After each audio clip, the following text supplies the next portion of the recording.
Welcome aboard. My name is Sam. I'll be your safari guide out here on the Harambe Wildlife Reserve this afternoon. Hope everyone's day is off to a fantastic start so far. Gina. And while we're out here on the reserve, there are a couple of very important rules to keep in mind. Number one, friends, make sure y'all are staying safe by staying seated with your hands, arms, feet, and legs inside the truck at all times. Right here can get a bit bumpy and the brush a bit overgrown. So make sure you're staying safe is by staying seated, friends. Also kindly ask that y'all make sure that you're not calling out to any of the animals we might see out here on our safari during the day. They generally don't like loud noises such as kissing, cooing, whistling, or imitating their calls. So just make sure you're keeping your volume level to a minimum, and we should get along just fine. Now up above your heads, you're going to find an animal spotting guide, which you can use to help find many different animals we're going to see out here today. Typically don't see every single animal in the spotting guides, every single safari, due to different migration patterns across the reserve. But we do typically have some pretty great luck. So keep your eyes peeled throughout our journey today. If you want to take any pictures while you're out here, you are more than welcome to. I just recommend that you'll set those shutter speeds to the highest speed you can. Something like a sport or action mode usually works pretty well. We get those really great shots. As I sadly cannot stop for every single animal we might see today. But that light does give us the clearance to head into the reserve, and we're going to start our journey out here in the Little Ituri Forest. Animals in the Little Ituri Forest have a lot of natural camouflage, help them to blend into the background of this woodland environment. That can make them a bit tricky for us to see at times. But generally speaking, friends, if we look very closely, we can get a good glimpse of animals like that okapi to our right-hand side. Now, a lot of folks think the okapi is related to the zebra because of the stripes on the back of its legs. But it's actually one of the closest relatives we know of to the giraffe. We look very closely at its head. It's very similar in structure to that giraffe, particularly in its ears, and on that male okapi, the ossicones, which are sort of fuzzy looking horns on the top of their head. But the dead giveaway of their familiar relation is going to come from their tongues. Both okapi and giraffe possess long purple tongues, both animals will use to help forage for leaves in their environment. Coming around the bend, this watering hole to our left-hand side is occasionally a place where you can find a very rare animal, the Black Rhinoceros. There's only about 5,000 of them left in the world, and there's one of them right there. Known for their pointy upper lips, the Black Rhinoceros can use that upper lip to pull in leaves and other bits of foliage into their mouth like that. They're also known for the two horns on the top of their head, which are made out of keratin, the same material that makes up our fingernails and hair in humans. Black rhinos actually have the ability to file their horns down but rub them up against hard surfaces. Generally something like a rock or a mud wall works pretty well. And it files down because it's made out of that same material that we would use when we file our fingernails down. Now the brush of the forest is where the antelope's camouflage works the best. So look in particular towards the tall vertical stalks. That's really going to be the trickiest to find. You might find them out in the open around them as well as we're traveling through. See if there's going to be anything over here on our left side as we come on up. And indeed, you are going to find some greater kudu at the top of the hill. The white-tailed antelope and the bongos you may want to the chestnut redcoats. Both animals have the same sort of camouflage style, lighter colored vertical stripes on a darker coat. It's exceptionally difficult to see in the brush at all times of day, but particularly at night once the sun is set. Both male and female bongos have horns, while the greater kudu, just the male greater kudu, are going to have the corkscrew horns as they're down below. Traveling up the hill, we are making our way now towards the Sapi River. The Sapi River, as y'all might guess, is home to animals that like to frequent the water. The most notable one we can usually find at this time of day is the Nile crocodile. So keep your eyes peeled for any crocs, any other animals we might find out here on the water this afternoon.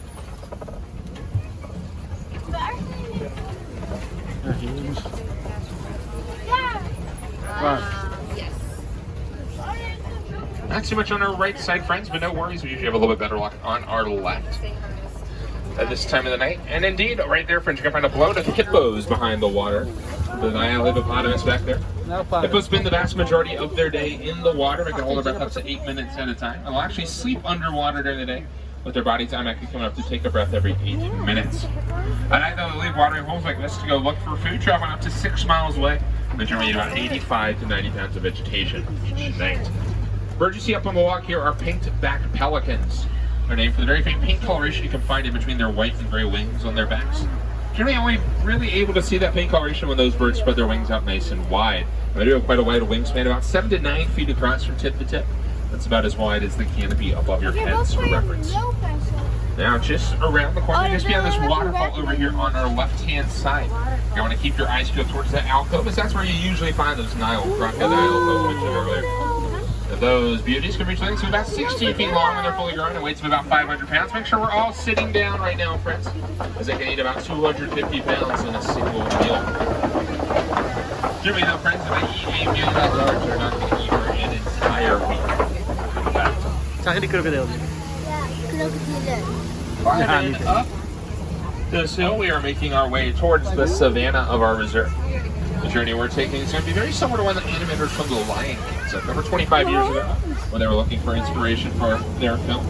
And they drew inspiration from the various sights and sounds, of course, the animals they found out there on the savannah. So we'll head on out there in just a few moments, friends, to see what sort of inspiration can find us today. Before we do, though, I do want to briefly draw your attention to this tree over here on our right-hand side. This is a baobab tree. Baobab trees are known as the upside-down tree.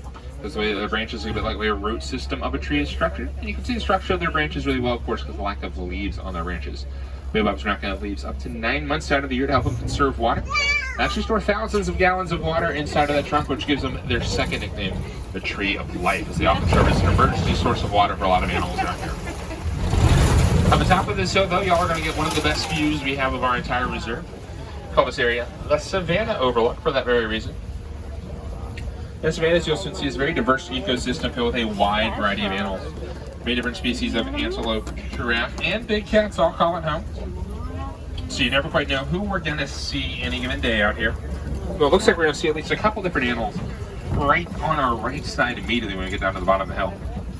The dark gray antelope over here are the wildebeest. They're a migratory antelope. They're going to travel about 500 to 1,000 miles every single year during their migration periods. And during those migrations, their herds will swell to huge numbers, as large as 1.5 million wildebeest per herd, making them the second most densely populated animal in the world at that time, behind us humans. The cattle, though, a little bit closer to us, are going to be the Ankole cattle. They're known for the huge horns on their head. Those horns are going to be about 3 to 4 feet long individually. They can be as wide as 6 feet across, tip to tip across their head, depending on how they grow out. The Ankole has the distinction of being the only domesticated animal you're going to find on our reserve. They're seen as a sign of wealth in some African cultures.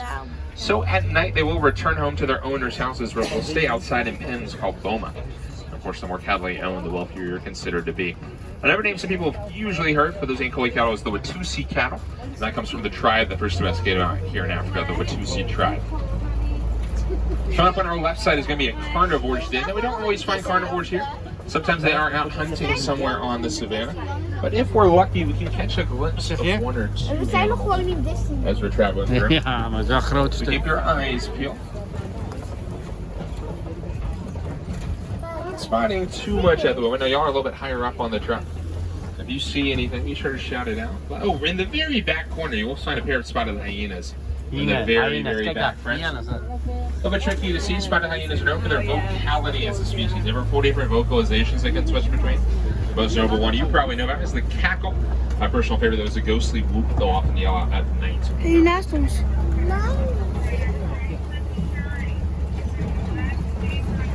Now, out here on the savannah, you might start noticing some sort of strange-looking dirt mounds around us. These are actually made up of dirt, dung, and saliva by the termites released, and there are termite mounds.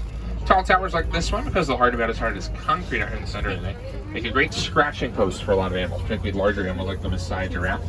But when those towers get worn down into ridges like the one on our right side, they're excellent places for antelope to use as a bit of a lookout post. Keep an eye out for predators in the evening. Are we bumping? Are we bumping around?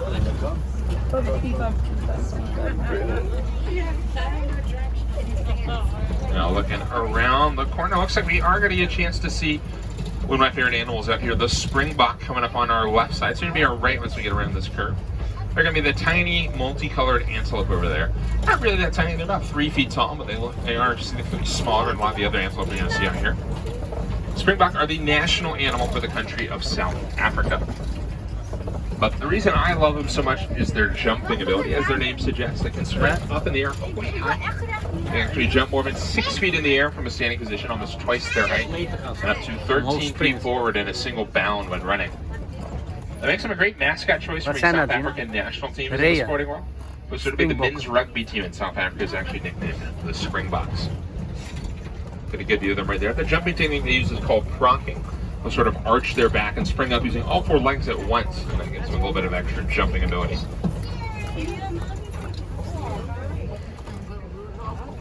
Coming out straight in front of us, you are going to be able to see what looks to be some Patterson's eland over here. They're the largest species of antelope on our reserve, known for their spiraled horns as well as their size. They often use the spiraled horns to clear out brush out here. The one straight in front of us with the dark gray coat is a male eland. He's going to be the larger of the two. He can range weights of up to 2,000 pounds. That one in the center with the short horns is, of course, a baby eland, about 2 or 3 months old, given its size. And a little bit further beyond, friends, on our left side, you are going to get a chance to see some Maasai giraffe over here.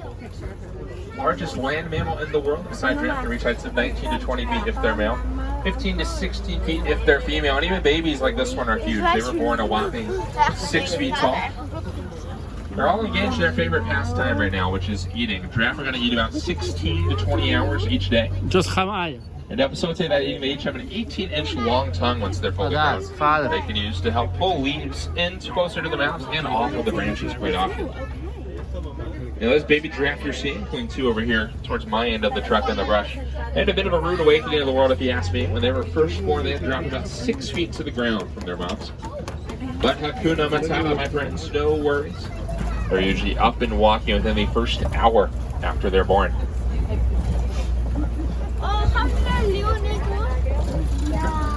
And coming around the corner, we are passing by a fallen tree over here. We're about to swing by a couple different watering holes where we can sometimes find some animals of the larger variety if we're lucky.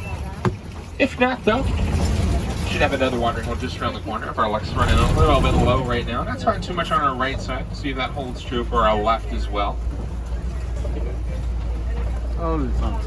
And indeed, not seeing a whole... Oh, right there, friends, an African elephant over on our right side. One of the largest animals in our reserve. It weighs up to 12,000 pounds. Let's see if we can pull up and get a little bit better view of one. Well, I was going to take you up the road right beside it, but it does look like that road is closed, friends. Still, at the very least, oh, you get a 2-for-1 special right over here.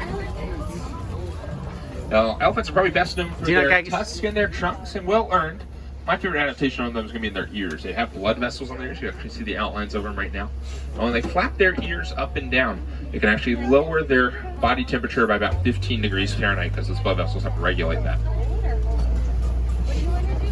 Now that road closure, friends, does mean we're going to take a little bit of a detour around the corner here. And while this bridge has certainly seen its better days, it's never personally steered me wrong before, friends, so we should be fine.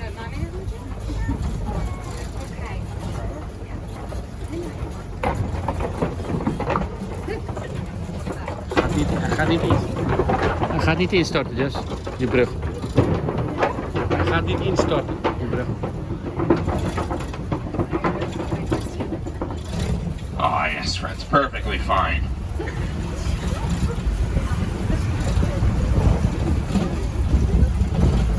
Now around the corner, we are going to be heading through some clay pits at the moment. Ooh, and it looks like we're not the only visitors to come through here recently. On our right side, take a quick look at those elephant tusk marks over there. Elephants like to rub their tusk up against clay like that and get minerals for their tusks, their diets don't otherwise provide. Dat doen olifanten. Make sure those tusks stay nice and strong.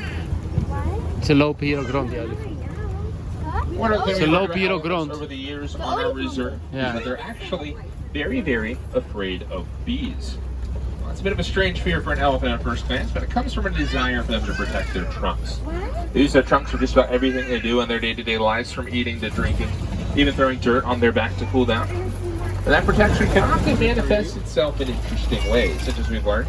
A natural instinct to stay away from beehives. Fear those bee stings causing their trunks to swell up. Should obviously take them out of commission for quite a while. That's actually a fact we've begun to use to our conservation advantage out here in Africa. Farmers do occasionally have a problem with elephant stampedes destroying their crops. Only they've learned over time to help prevent those stampedes to actually install beehives on the fences outside their farms. Once those beehives are in place, the elephants are not going to go anywhere near their farmers' territory. It's a nice way for the farmers, a nice proactive way to prevent those stampedes, and it's a nice way for those elephants as well, as the farmers have tried to hunt them down in the past once those stampedes occur. Good way to protect everyone involved in those situations. And round in the corner, just a little bit further along, we are going to get ready to find a flamboyance of greater flamingos on our left-hand side. Now, greater flamingos are the largest and the lightest pink of all flamingo species. Lesser flamingos will be a little bit darker pink shade, though they are only just lesser in size, not in stature. Great flamingos, though, like all flamingos, are going to get that pink coloration from what they eat. Flamingos will eat a diet consisting mostly of brine shrimp. And brine shrimp has a chemical in them named beta-carotene. Now, when those flamingos ingest it, it's actually what dyes their feathers that brilliant pink color you see right over there. Just check this, man. Vet. And passing through this gate, this divides the eastern and western halves of our savannah. Typically means we can find some new types of animals over here if we're lucky. What? Looks like we have some animals maybe in the road ahead of us. It often Kunnen causes wat us to dieren. slow down quite a bit. Er staan wat dieren in de weg. Daarom duurt het zo lang. Dieren in de It weg. looks like you're going to find one of those new animals right now, just around the corner. It's going to be the white rhinoceros. De nijlpaard. White rhino is known for its wide mouth, a lot wider than that of other rhino species. It's actually initially how they got their name. They were originally called the white rhino, which is Afrikaans for white, W-I-T, white. But a mistranslation of that Afrikaans to English has been known as the white rhino, which is the name that has stuck ever since. So in fact, as you can see, they're a bit more gray than white in coloration. Now, rhinos have very good senses of smell and very good senses of hearing. And that's to help account for very poor eyesight. These white rhinos, if an object is not moving and it's more than 10 feet in front of them, they pretty much don't even know it's there. Now, they can charge at 35 miles an hour as well. A lot faster than these trucks go, let me tell you. And coming up a little bit further beyond, friends, you're going to start to see a little bit of a change in elevation over here on our left-hand side, which usually means we've entered some big cat territory. And it looks like we are going to get a chance to see a cheetah up here on the rocks, friends. Cheetahs. Cheetahs. What a special treat for y'all. Today is International Cheetah Day, by the way. Oh, bye. Cheetahs are the fastest land mammals in the world. They can reach speeds of about 70 miles an hour when they reach their full sprint. Zijn de snelste They can dieren start from 0 van to het land. 60 miles an hour in about 3 seconds time. They are, 3 seconden. interestingly enough, what we call a diurnal hunter. I mean, so hunt during the daytime rather than during the night like most other big cats do. Cheetahs just. They do this because they're a lot smaller than those other big cats. So that smallness in size does help them out with their top end speeds. It's not so helpful when they need to get in a fight for territory or prey. So what they'd have to do at night is they can only hold those top end speeds for a few hundred yards at a time. So they hunt during the day and avoid that competition altogether. Wat zei je? Only the night as the domain for larger animals, which will be the Cheetahs lion. hebben we gezien, Jean. And speaking of those lions, friends, coming up here on our left side is the Kopi Rock Formation. Kopi Rocks are the inspiration for Pride Rock in the Lion King. It is the best area on our reserve to find larger predators like the lion.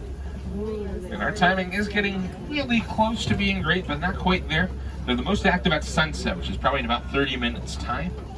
They are nocturnal, and on top of that, they rest about 16 to 20 hours each day.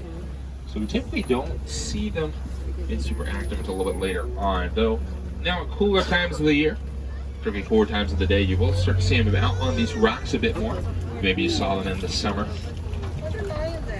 So I'll keep my fingers crossed for all of us as we're driving around. Misschien komen we geen lions tegen. Not spotted too much friends. Over on our right side though, I do spot a rather shaggy antelope. It's gonna be a water buck, which is sort of on the far upper end over here. Oh, you can find another one a little bit closer on our right side.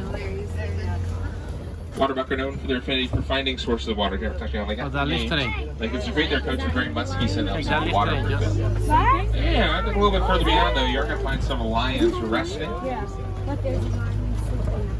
The one with the huge mane, of course, is gonna be a male lion. The one without a mane, a female lioness. They have 2 different roles in the night. The male lion's job is to protect the pride's territory, or the cubs if they happen to have any. Well, that lioness's job is to pack hunt with any other lionesses in the pride. Die zijn slapen. The reason the male lion doesn't have all the hunting so much is his mane weighs about 40 pounds on top of his head, so it's going to get in the way quite a bit as he was trying to hunt. The only reason they hunt at night is their night vision. During the day, they see about as well as us humans do, but at night their vision's about 6 times as strong as ours. Safari was goed toch? Stoppen nu al. You'll get another good view of the waterbuck coming up here on our right side. But a little bit further beyond the waterbuck, take a quick look underneath the tree to find a nest of ostrich eggs, the largest bird eggs in the world. Each of them individually weighing about 3 pounds. In the very back, past all those trees back there, is a Bontebok. Antelope known for its coat, chestnut brown color, has a bit of a purplish gloss on the right leg. It's actually relative of the wildebeest we saw. Those ostrich eggs right there are exceptionally strong, friends. A fully grown adult human man can stand on top of any one of those eggs. Het zijn van They struisvogels, denk will ik. not break. Now, around in the corner here, we are about to enter the final stop of our safari today, which is going to be the Springs of Magadi Glen. Now, this is a great area to find rare species of antelope on occasion. A lot of it does depend on our luck in any given safari, however.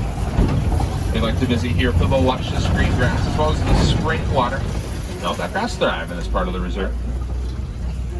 But for whatever reason, it's mostly rare species of antelope that like Nog to één, travel twee, through nog here. één niet. So sometimes our luck can start to run a little bit low. But I am starting to see one just on the far side over here. Should put us in a good position. Yes, indeed, the scimitar horned oryx. You're going to see it towards the back end of the glen.